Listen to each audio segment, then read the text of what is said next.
ان الحمد للہ نحمده ونستعینه ونستغفره ونعوذ باللہ من شرور انفسنا ومن سیئات اعمالنا من يهده اللہ فلا مضل له ومن يضلل فلا هادی له واشهد ان لا الہ الا اللہ وحدہ لا شریک له واشهد ان محمدا عبده ورسوله اما بعد فان خير الحديث كتاب الله وخير الهدي هدي محمد صلى الله عليه واله وسلم وشر الامور محدثاتها وكل محدثة بدعة وكل بدعة ضلالة وكل ضلالة في النار. اعوذ بالله السميع العليم من الشيطان الرجيم من همزه ونفخه ونفثه. بسم الله الرحمن الرحيم. رب اشرح لي صدري ويسر لي امري واحلل عقدة من لساني يفقهوا قولي. بسم الله الرحمن الرحيم. ان الله وملائكته يصلون على النبي يا ايها الذين آمنوا صلوا عليه وسلموا تسليما. اللهم صل على محمد وعلى آل محمد كما صليت على إبراهيم وعلى آل إبراهيم إنك حميد مجيد. اللهم بارك على محمد وعلى آل محمد كما باركت على إبراهيم وعلى آل إبراهيم إنك حميد مجيد. اللهم ربنا آتنا في الدنيا حسنة وفي الآخرة حسنة وقنا عذاب النار. لا الہ الا انت سبحانک انی کنت من الظالمین. حسبنا اللہ ونعم الوکیل. یا حی یا قیوم برحمتک استغیث ولا حول ولا قوة الا باللہ العلی العظیم. آمین. اب اللہ کا نام لے کے شروع کرتے ہیں. اعوذ باللہ من الشیطان الرجیم. بسم اللہ الرحمن الرحیم. الم تر الی الذین خرجوا من دیارہم وہم الوف. کیا تم نے نہیں دیکھا ان لوگوں کی طرف جو اپنے گھروں سے نکلے تھے اس حال میں کہ وہ ہزاروں کی تعداد میں تھے. حذر الموت. موت کے ڈر سے وہ نکلے. اس کانٹیکسٹ میں المستدرک للحاکم میں صحیح سند سے ایک حدیث موجود ہے. موقوفاً حدیث ہے، ابن عباس کا قول ہے، مرفوع نہیں ہے وہ، کہ وہ کہتے ہیں کہ سابقہ امتوں میں ایک امت تھی جن کے علاقے میں طاعون کا مرض پھیل گیا اور ان کی تعداد 4000 کے قریب تھی. تو وہ اپنے موت کے ڈر سے اپنا علاقہ چھوڑ کر نکلے تو اللہ تعالیٰ نے ان سب کے سب لوگوں کو مار دیا. جس طرح ہماری امت کے لیے بھی یہی حکم ہے. بخاری اور مسلم دونوں میں حدیث ہے. نبی صلی اللہ علیہ وآلہ وسلم نے فرمایا کہ اگر تم سنو کہ کسی جگہ پر طاعون یا کوئی اس طریقے سے ایپیڈیمک مرض پھیلا ہوا ہے، وبائی مرض، تو وہاں پر تم مت جاؤ، اور جو وہاں کے لوگ ہیں وہ وہاں سے باہر نہ نکلیں.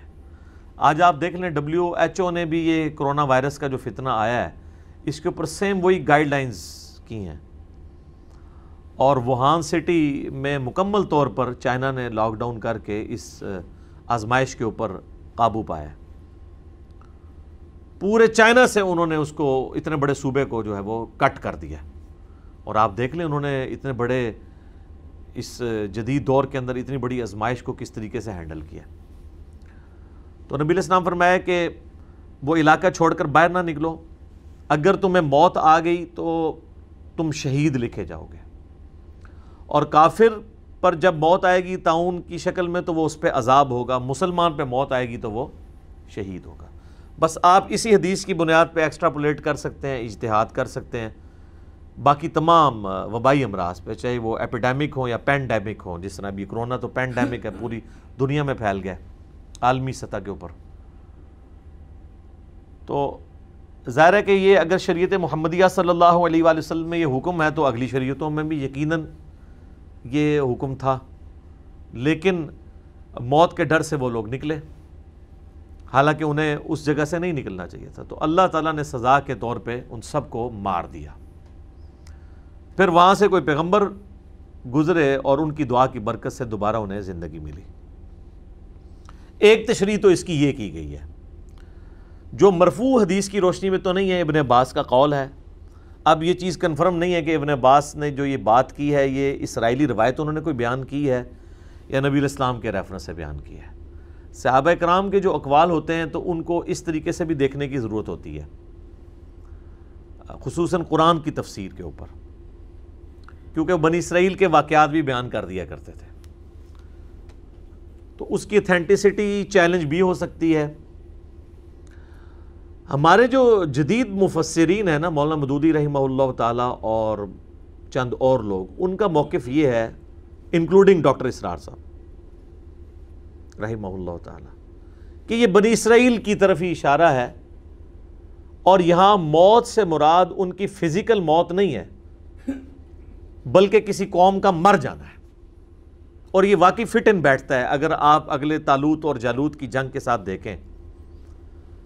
آپ کو پتا ہے کہ 1400 قبل مسیح، یعنی حضرت عیسیٰ علیہ السلام سے 1400 سال پہلے، اور ہمارے نبی صلی اللہ علیہ وآلہ وسلم سے 2000 سال پہلے، موسیٰ علیہ السلام بنی اسرائیل کو لے کر فرعونیوں سے نجات دلا کر نکلے تھے، اور جب انہوں نے وہ سمندر کی جھیل کو کراس کیا، وہ کئی ایک سمندری جھیلیں تھیں سرائے سینا میں، جن کو بعد میں جوڑ کے جو ہے وہ نہر سوئز بنا لی گئی، تو کسی ایک جھیل کو کراس کیا، اور اس کے بعد جب وہ اس طرف آئے تو پھر اللہ تعالیٰ نے وحی کے ذریعے ان کو بتایا کہ اب تو قتال کرو، تو تب تمہیں تمہارا آبائی مسکن شام ملے گا۔ وہ سورۃ المائدہ میں آئے گا، سوائے دو لوگوں کے، یوشع ابن نون اور دوسرے سیدنا ہارون علیہ السلام، بس یہ دو بندے حضرت موسیٰ علیہ السلام کے ساتھ کھڑے ہوئے قتال اور جہاد کے لیے۔ باقی پوری قوم نے کہا کہ تم اور تمہارا رب جا کے لڑے، وہ تو بڑی سخت گیر قوم ہے، ہم جہاد اور قتال ان کے ساتھ نہیں کر سکتے۔ یہ سورۃ المائدہ میں آ جائے گا۔ تو پھر حضرت موسیٰ علیہ السلام کو اتنا غصہ آیا کہ انہوں نے بد دعا کر دی ان کے لیے، بد دعا کہہ لیں، یہ دعائے ضرر کہہ دیں۔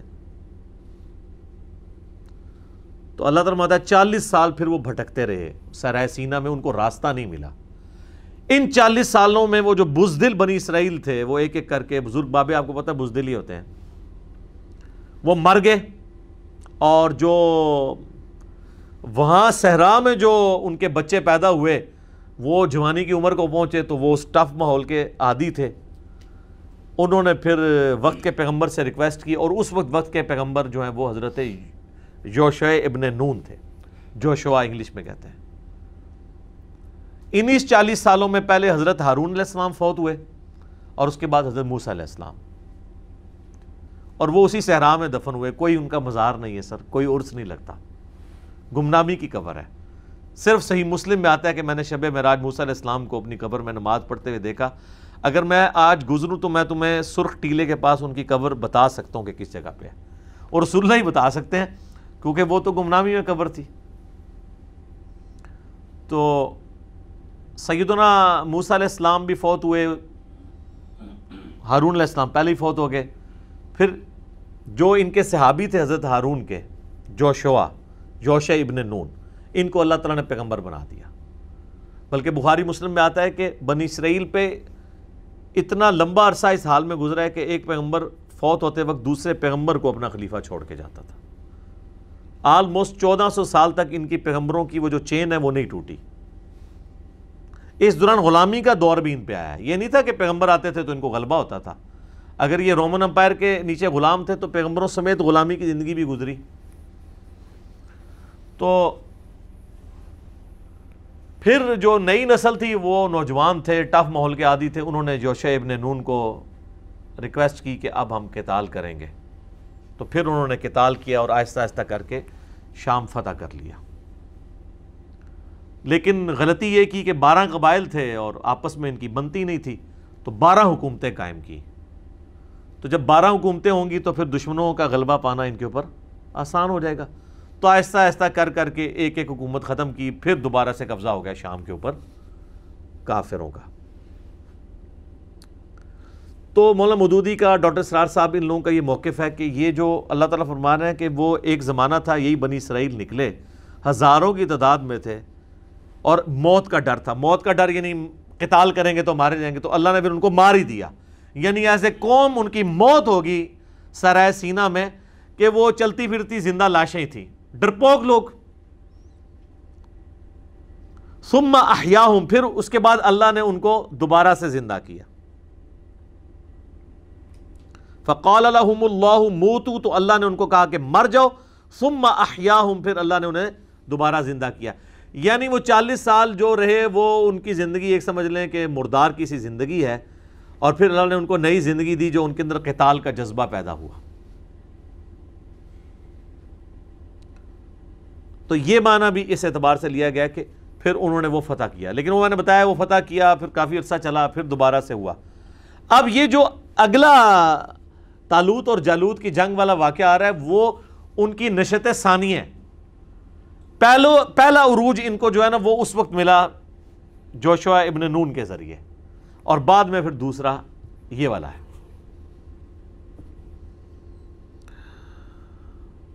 ان اللہ لذو فضل علی الناس, بے شک اللہ تعالیٰ بڑا مہربان ہے لوگوں پر.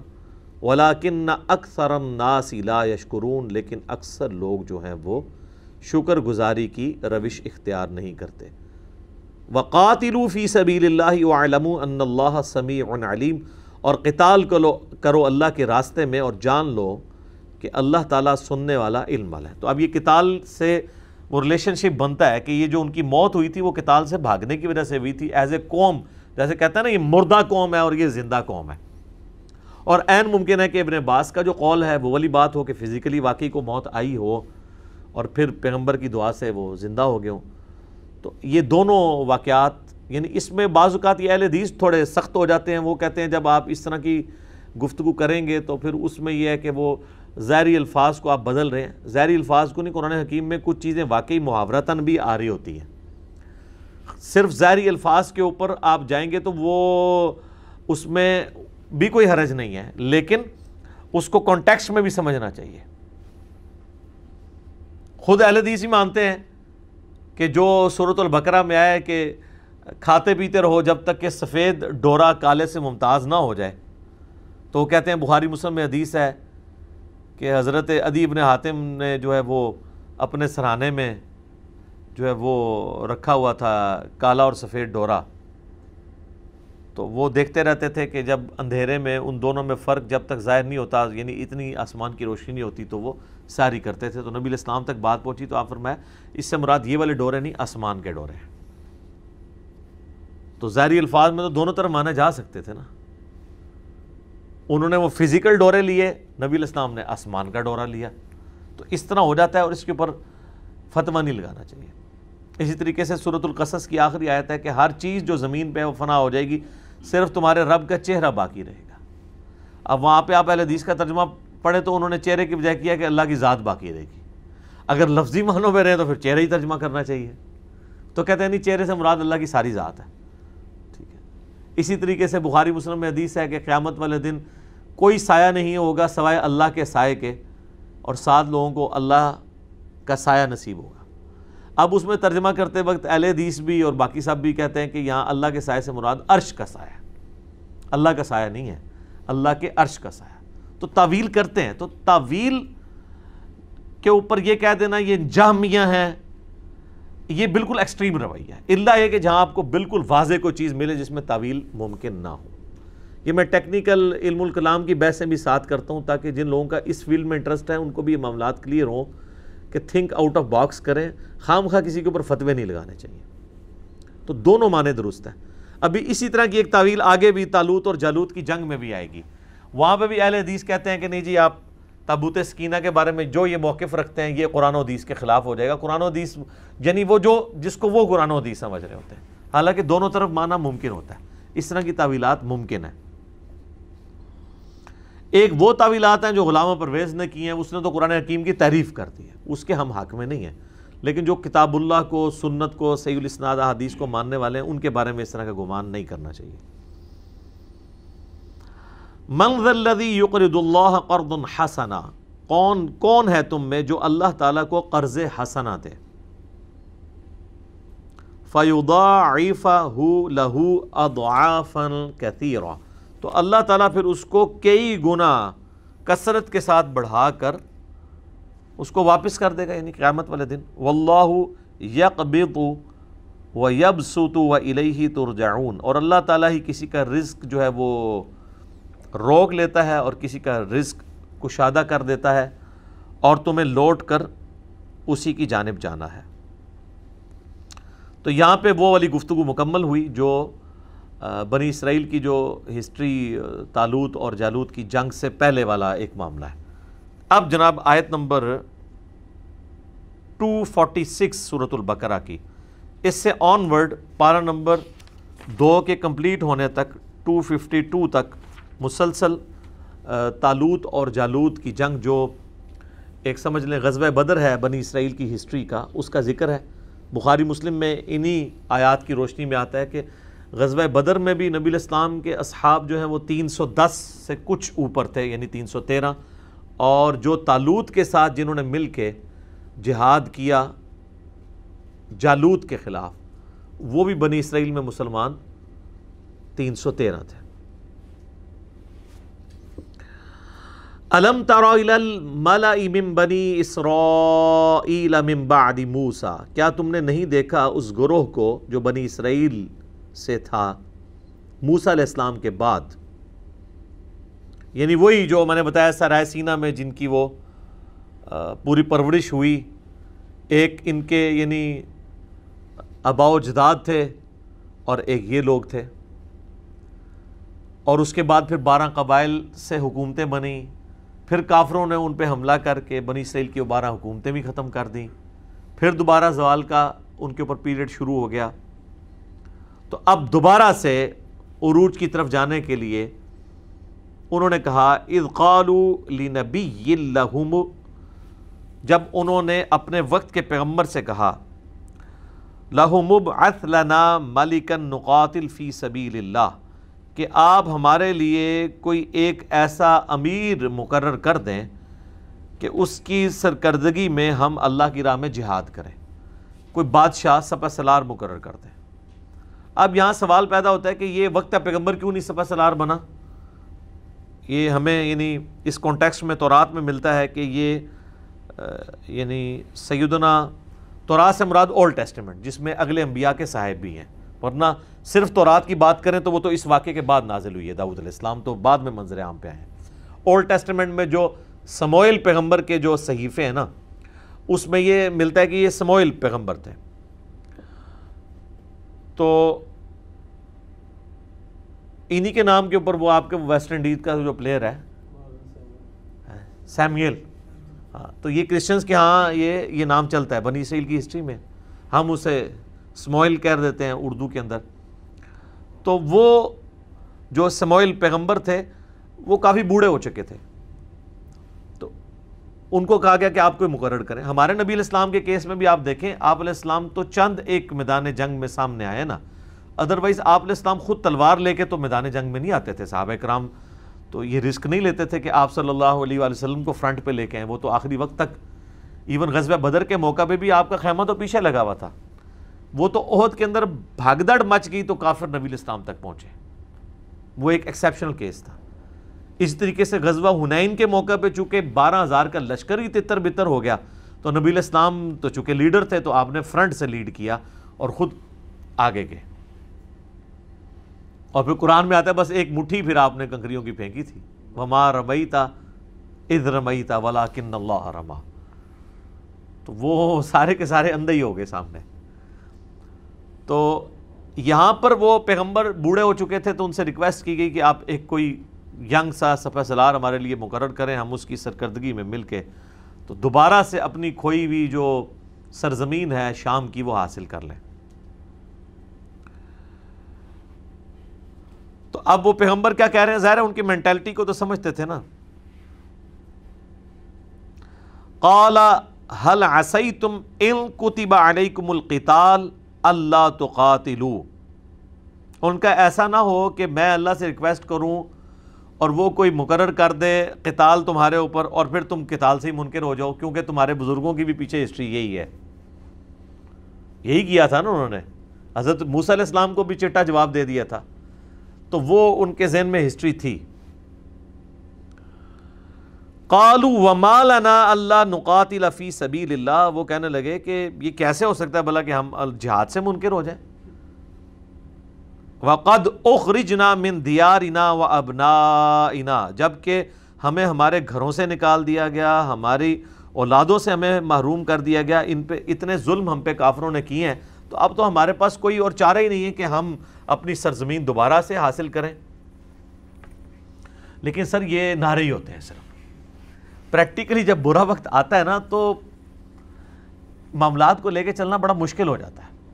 یہاں پہ بھی آپ دیکھیں کتنے لوگ گلے پھاڑ پھاڑ کے نعرے لگاتے ہیں، لیکن پریکٹیکلی جب دین پہ چلنے کی باری آتی ہے تو ان کے لیے چلنا مشکل ہو جاتا ہے۔ اور وہی ہوا، فلما کتب علیہم القتال، جب ہم نے ان پر قتال فرض کر دیا، تولوا الا قلیلا منہم، تو سب کے سب منہ پھیر گئے بجز چند لوگوں کے۔ واللہ علیم بالظالمین، اور اللہ تعالیٰ خوب جانتا ہے ظالموں کو، یعنی کون سے مخلص لوگ تھے اور کون سے لوگ مخلص نہیں تھے، اللہ تعالیٰ خوب جانتا ہے ان کو۔ لیکن سر اس کے اگینسٹ ہمارے محبوب صلی اللہ علیہ وآلہ وسلم کو جو اصحاب ملے ہیں نا جی، ان کی کوالٹیز ایکسٹرا آرڈنری تھی،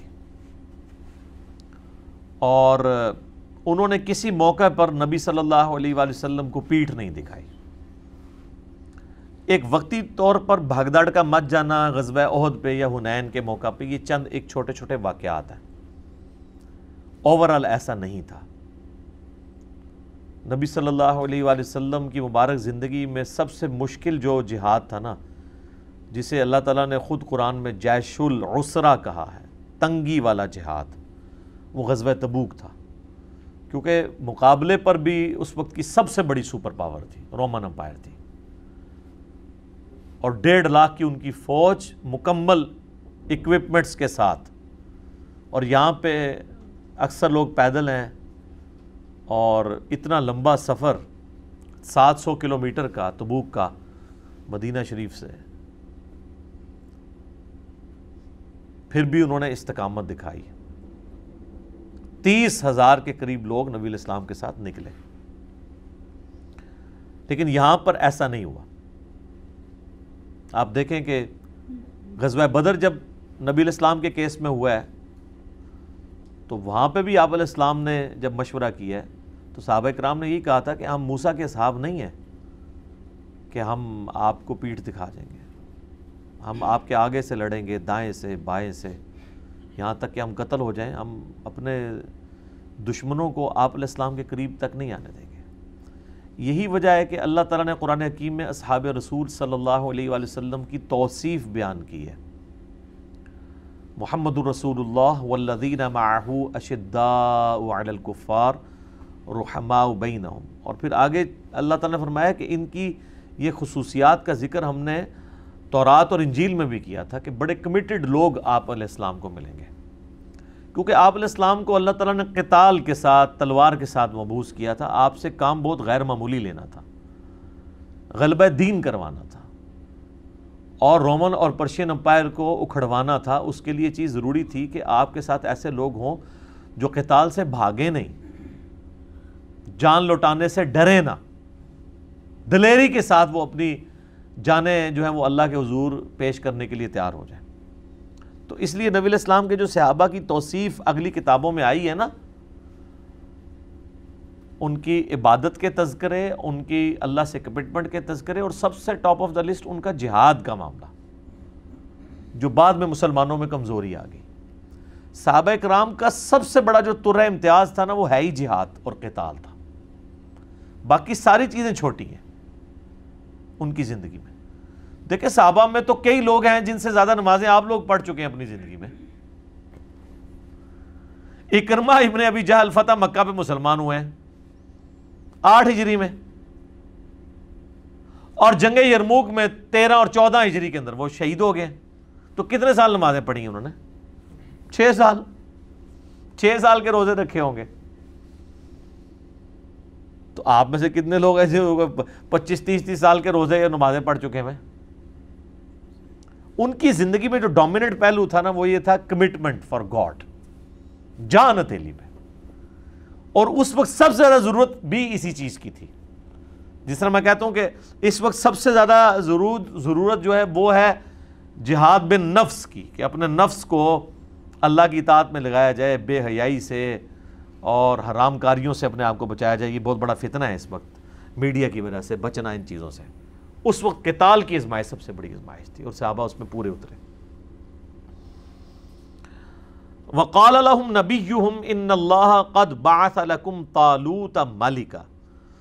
تو جناب دعا تو خود کروائی تھی، تو پھر اللہ نے اپنے وقت کے پیغمبر کو وحی کی، تو وہ ان کے نبی نے ان سے کہا کہ بے شک اللہ تعالیٰ نے طالوت کو تمہارا بادشاہ، تمہارا سپہ سالار مقرر کیا ہے. اچھا، اب انہی آیات کے روشنی میں نا جو صلاح الدین یوسف صاحب ہیں نا، جنہوں نے احسن البیان لکھی ہے، جو سعودی عرب سے مفت ترجمہ دیا جاتا ہے، آپ کو پتہ ہے یہ سارے لوگ بنی امیہ کے یعنی خدمت گار ہیں،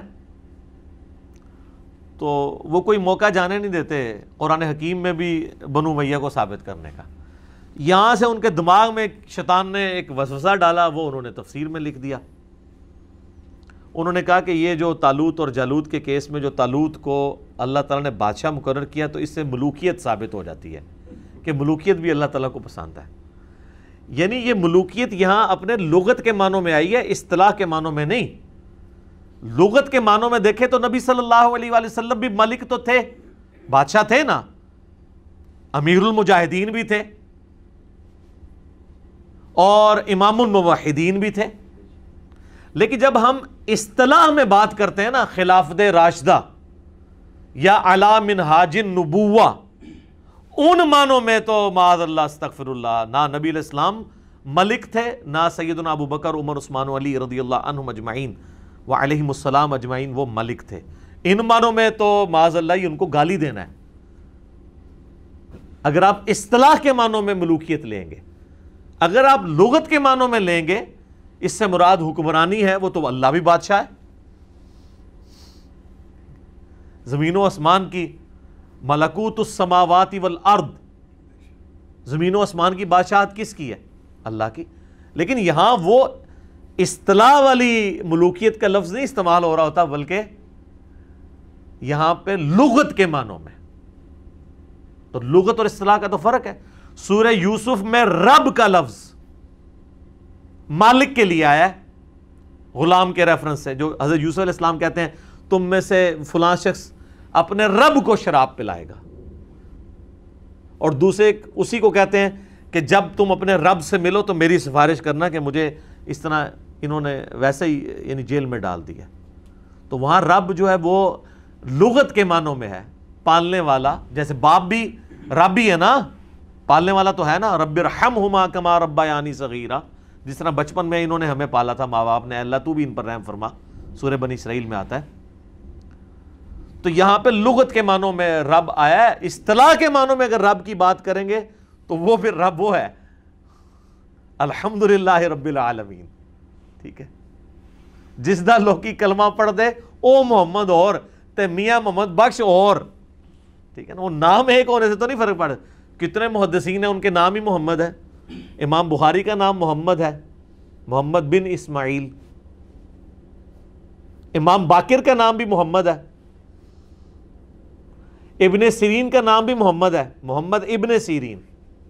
تو کتنے محدثین تابعین کے نام محمد ہے، لیکن ان نام سیم ہونے سے تو اصطلاح اور لغت کا تو یہاں ان کا دماغ چلا گیا جو اس سے. تو انہوں نے کہا بعض لوگ ملوکیت کو برا جانتے ہیں، تو قرآن میں تو اللہ تعالیٰ نے خود ایک بادشاہ مقرر کیا تھا. سر یہ جو طالوت کو بادشاہ مقرر کیا تھا، یہ پیغمبر کی وحی کے ساتھ اللہ نے مقرر کیا تھا. جبکہ حضرت امیر معاویہ رضی اللہ تعالیٰ عنہ ہو یا اس کے بعد جو بنی امیہ کے خلیفہ ہیں، ان کو اللہ نے نہیں مقرر کیا، بلکہ وہ کس طریقے سے اس امت میں مسلط ہوئے ہیں وہ میرا آپ کربلا والا ریسرچ پیپر احادیث کی روشنی میں پڑھیں، حکمرانوں کی لکھی ہوئی تاریخ کی روشنی میں نہیں. اردو میں بھی ہے، عربی میں بھی ہے، انگلش میں بھی ہے اور ہندی میں بھی ہے. تو یہاں پہ میں جب بھی آتا ہوں نا تو مجھے وہ صلاح الدین یوسف صاحب کی تفسیر یاد آ جاتی ہے، چونکہ میں اسے پروموٹ بھی کرتا ہوں کہ بیسٹ تفسیر میں سے احسن البیان، لیکن جہاں پہ خامی ہیں وہ ہائی لائٹ کرنا ہماری جو ہے علمی ذمہ داری ہے کہ یار یہ کام وہ ڈالتے ہیں، تو وہ اگر ملوکیت کا لفظ لیں تو ان کو کہیں کہ آپ جس ملک کی بات کر رہے ہیں ان معنوں میں تو خیر سورہ آل عمران میں آیا ہے کہ وَتُعِزُّ مَن تَشَاءُ وَتُذِلُّ مَن تَشَاءُ، اللہ تعالیٰ جس کو چاہتا ہے عزت دیتا ہے، جسے چاہتا ہے ذلت۔ اس کا سٹارٹ ہی سے ہو رہا ہے کہ اے ملک کے مالک، تو جسے ملک دے تیری مرضی، جس سے چھین لے تیری مرضی، کسی کو عزت دے تیری مرضی، کسی سے عزت چھین لے تیری مرضی، تیرے ہاتھ میں ساری بادشاہی ہے۔ وہ تو فرعون کو بھی اللہ تعالیٰ نے بادشاہی دی ہوئی تھی، لیکن فرعون اللہ کا ریپرزینٹیٹو نہیں تھا دنیا کے اوپر، یہ ذہن میں رکھیے گا۔ تو یہ والی ملوکیت اگر انبیاء کی کو ثابت کرتا ہے، انبیاء کے کانٹیکسٹ میں ان کا بادشاہ مقرر کرنا، تو یہ وحی کے ذریعے تھا، لہٰذا اس کا معاملہ اس کے ساتھ کمپیئر نہیں ہو سکتا۔ قالوا انا یکون لہ الملک، وہ کہنے لگے کہ کس طرح اس کے ہمارے اوپر وہ امیر مقرر ہو سکتا ہے،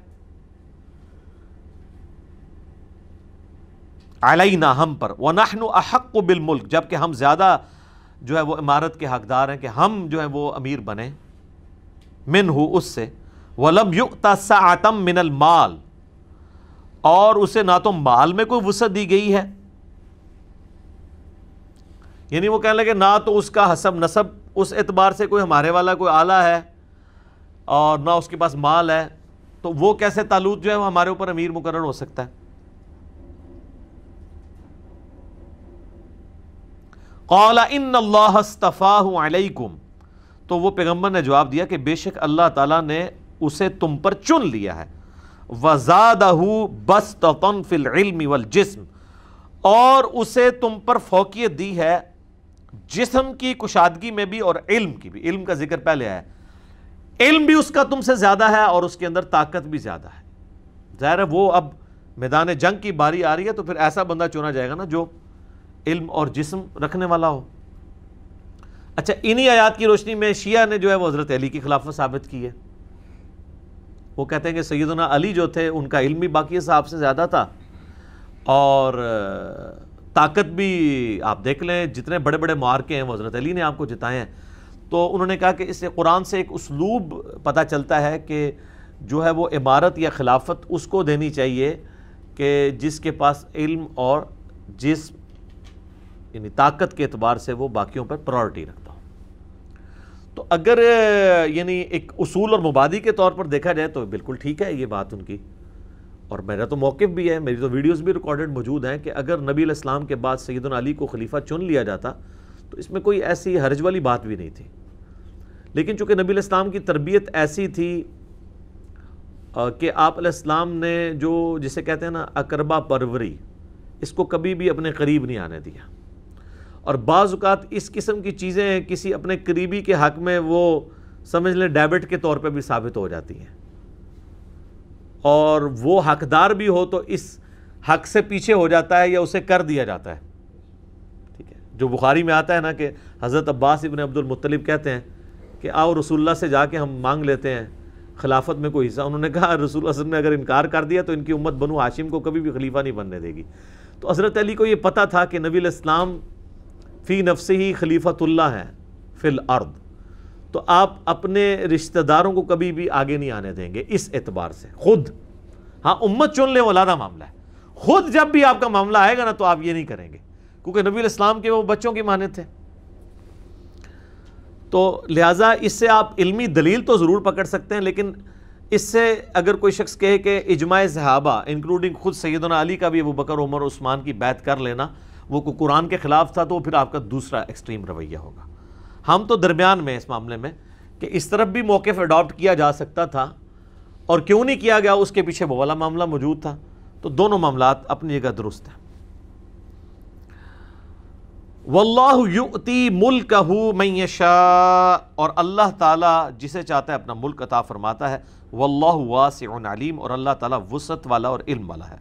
وقال لهم نبیہم، اور ان کے نبی نے ان سے کہا، ان آیت ملکہ ان یأتیکم التابوت فیہ سکینہ، کہ یہ جو طالوت کی بادشاہی ہے اس کی نشانی اللہ کی طرف سے یہ ہے، یعنی تمہیں اگر شک ہو کوئی معاذ اللہ میں نے تم سے غلط بیانی کی ہے تو اللہ تعالیٰ نشانی کے طور پہ کہ اللہ تعالیٰ کی تائید اس کو حاصل ہے، اللہ تعالیٰ تمہیں تابوت سکینہ واپس لوٹا دے گا، وہ تابوت جس میں تمہارے لیے سینوں کا سکون ہے، من ربکم تمہاری رب کی طرف سے، وَبَقِيَّةٌ مِّمَّا تَرَكَ آلُ مُوسَى وَآلُ ہارون، اور اس میں موسیٰ علیہ السلام اور ہارون علیہ السلام کے چھوڑے ہوئے تبرکات بھی موجود ہیں، تَحْمِلُهُ الْمَلَائِكَةُ جسے فرشتے اٹھائے ہوئے لائیں گے، ان فی ذالک لآیہ اس میں تمہارے لیے ہوگی نشانی، لکم تمہارے لیے، ان کنتم مؤمنین اگر واقعی ہی تم ایمان لانے والے ہو، بات ماننے والے ہو۔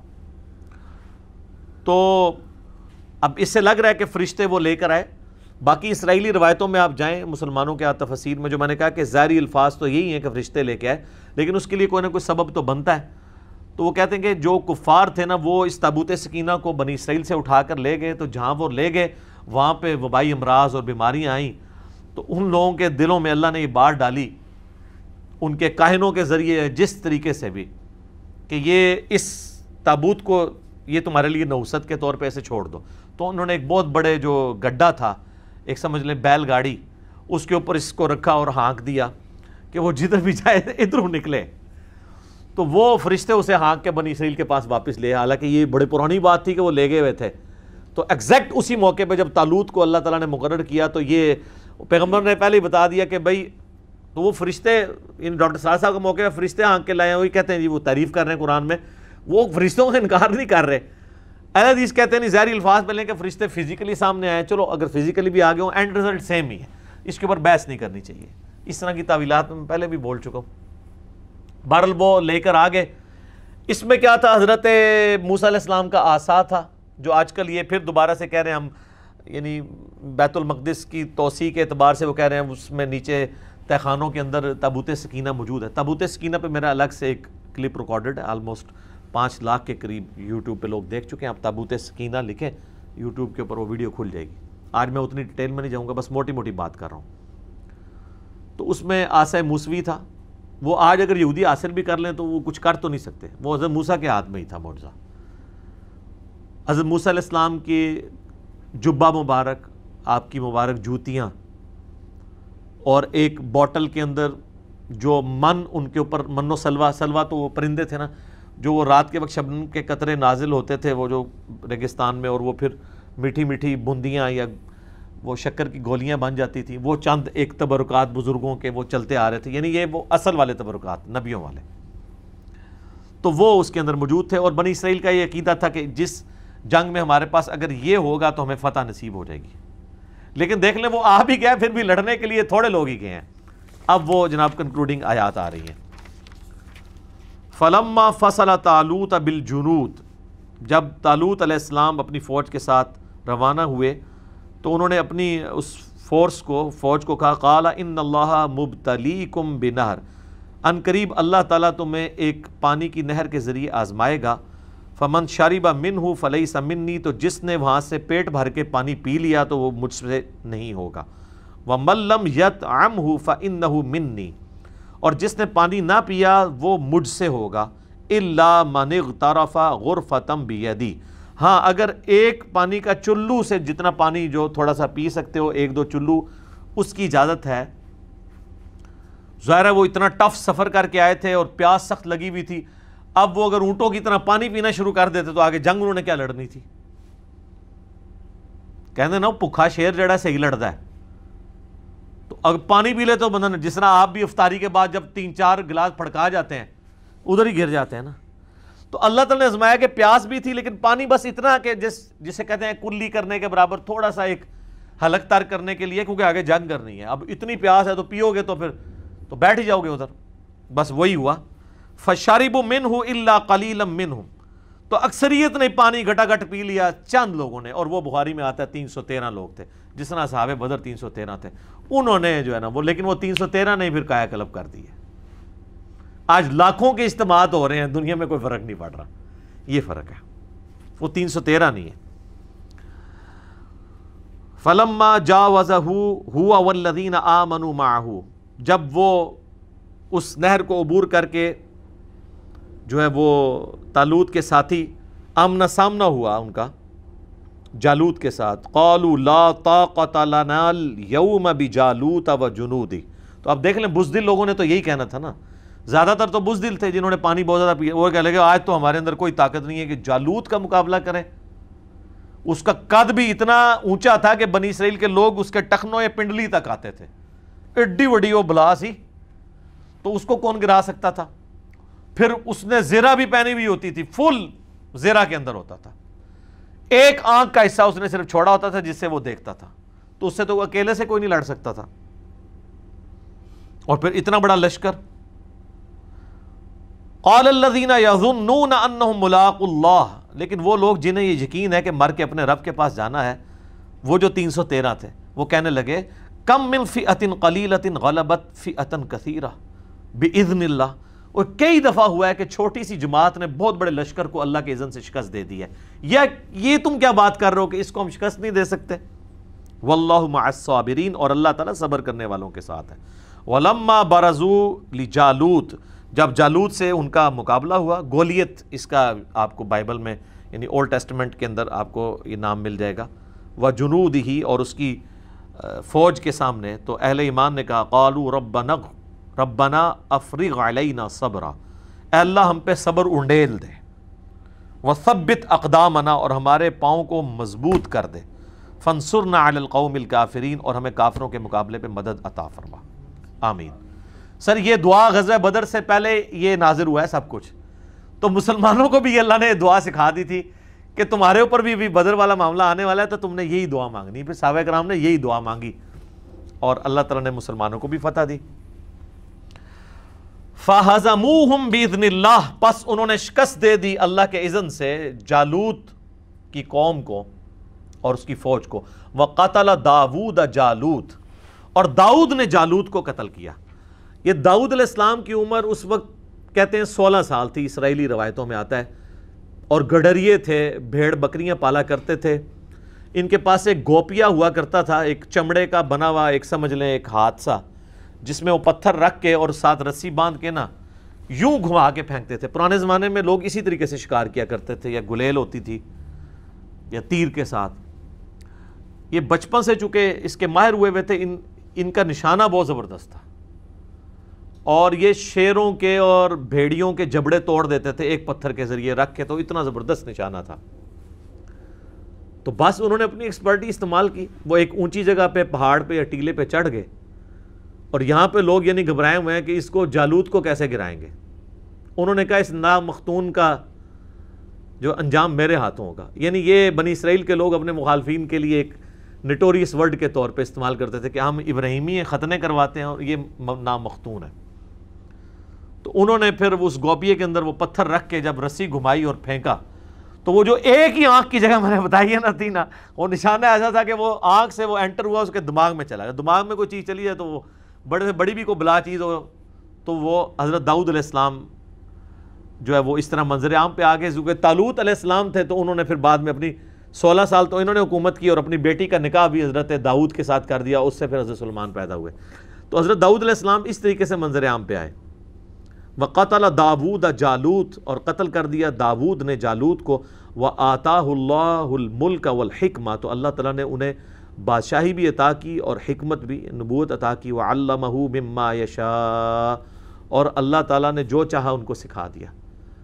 اب دیکھیں طالوت تو پیغمبر نہیں تھے, لیکن ان کا داماد پیغمبر ہوا, حضرت داود علیہ السلام.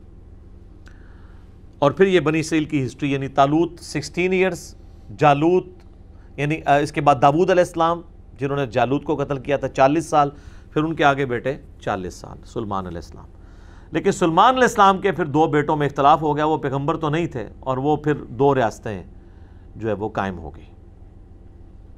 اور پھر آہستہ آہستہ ان کے اندر وہی معاملات شروع ہوئے, پھر ان کی حکومت ختم ہو گئی. پھر اللہ تعالیٰ نے حضرت عزیر علیہ السلام کو ان میں مبعوث کیا. پھر ان کی دعا کی برکت سے دوبارہ سے پھر بنی اسرائیل کو عروج ملا, اور وہ عروج جو ہے وہ حضرت سلیمان علیہ السلام اور حضرت داؤد علیہ السلام کی جو سلطنت تھی اس کے مقابلے کا ایک عروج دوبارہ سے انہیں ملا. وَلَوْلَا دَفْعُ اللَّهِ النَّاسَ بَعْضَهُمْ بِبَعْضٍ, اور اگر اللہ تعالیٰ بعض لوگوں کو بعض کے ذریعے نہ ہٹاتا رہتا, لَفَسَدَتِ الْأَرْض, تو زمین پہ فساد برپا ہو جاتا. وَلَٰكِنَّ اللَّهَ ذُو فَضْلٍ عَلَى الْعَالَمِينَ، لیکن اللہ تعالیٰ اپنے فضل و کرم فرمانے والا ہے سارے جہان والوں پر. اچھا، اسی سے ملتی جلتی ایک آیت جو ہے وہ سورہ حج میں بھی 40 نمبر آیت ہے کہ اگر اللہ تعالیٰ قتال کے ذریعے بعض کو بعض میں مسلط نہ کرتا تو زمین پر کوئی بھی اللہ کی عبادت گاہیں جو اللہ کے ذکر کے لیے بنائی گئی ہیں، معبد ہوں، گرجے ہوں، کلیسا ہوں یا مسجدیں، یہ سلامت نہ رہتی. جو میں نے وہ کرتارپور والے اپنی ویڈیوز کے اندر بھی جس آیت کی کوٹیشن یعنی میں نے اس میں کوٹ کیا تھا، تو یہاں پہ بھی اللہ تعالیٰ فرما رہا ہے کہ اللہ تعالیٰ یعنی قتال کے ذریعے یہ سب کچھ کرتا ہے. اللہ تعالیٰ چاہے تو خود بھی کر سکتا ہے معجزانہ طور پہ، لیکن اس کی سنت یہ ہے کہ وہ لوگوں کے ذریعے سارے معاملات کو لے کے چل رہا ہوتا ہے. تِلْكَ آیات اللہ نتلوها علیک بالحق، یہ اللہ کی آیات ہیں جو اے نبی علیہ السلام ہم آپ پر حق کے ساتھ پڑھ رہے ہیں. وَإِنَّكَ لَمِنَ الْمُرْسَلِينَ، اور بے شک آپ اللہ کے رسولوں میں سے ہیں. علیہم السلام اجمعین. سبحان ربک رب العزت عما یصفون وسلام علی المرسلین والحمد للہ رب العالمین. اچھا، اس آیت کا مقصد کیا تھا یہاں پہ کہ نبی علیہ السلام ایک ایسا واقعہ بیان کر رہے ہیں جو آپ علیہ السلام کی پیدائش سے بھی 1000 سال سے بھی زیادہ پرانا واقعہ ہے. آپ علیہ السلام امی ہیں، لکھنا پڑھنا نہیں جانتے، اور بنی اسرائیل کی ہسٹری کے جو واقعات ہیں وہ کس طریقے سے پرفیکشن کے ساتھ بیان کر رہے ہیں، یہ اس بات کا ثبوت ہے کہ آپ علیہ السلام پہ اللہ کی طرف سے وحی نازل ہوتی ہے. یہ ہے تِلْكَ آیات اللہ نتلوها علیک بالحق، یہ اللہ کی آیات ہیں جو پڑھ پڑھ کے آپ کو بتائی جا رہی ہیں. آپ کی تو پیدائش سے بھی 1000 سال پرانا ایک واقعہ ہے. وہاں کیا ہوا تھا، کون کس کے سامنے آیا، کس نے کس کو شکست دی، کیا دعائیں کی وہاں پہ، تابوت سکینہ کیا تھا، یہ تو آپ کو پتہ ہی نہیں ہے. نہ یہ عرب کے کلچر کی چیز تھی جو حضور علیہ السلام کو بچپن میں کوئی سٹوری سننے سے ملی ہوتی. یہ اللہ کی آیات ہیں جو حق کے ساتھ آپ پہ تلاوت کی جا رہی ہیں، اور بے شک آپ اللہ کے رسولوں میں سے ہیں. یعنی یہ وہی اس بات کا ثبوت ہے کہ آپ اللہ کے پیغمبر ہیں.